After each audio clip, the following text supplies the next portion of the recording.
बेयो जाबाय सानसेयारि बड'सा खौरांलाइनि दिनैनि थामहिनबा 26 डिसेम्बरनि बिसान।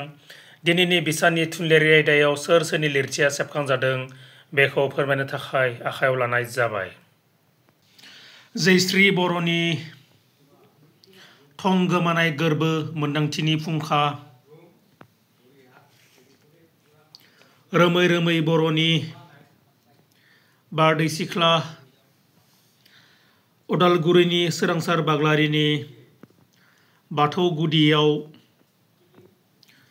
सुजुरानि दैमारिनि आंनि हाबिला,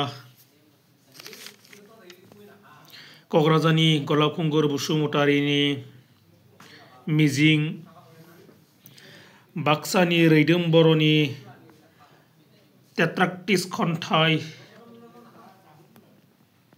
क'क्राझारनि अजय कुमार बसुमतारिनि हास्थायनाय आंनि अनजिमाखौ आरो क'क्राझारनि पबित्र बसुमतारिनि महर बोगोरि खन्थाइया सेबखांजादों आरो बबिता गयारिनि जारिमिन, दिनेश स्वर्गियारिनि माबोरै बावलांनो सुंद' सल' आरो कटन मुलुगसोलोंसालिनि हिजुति ब्रह्मनि सासे थार सोलोंसा सल'बाथायाबो सेबखांजादों।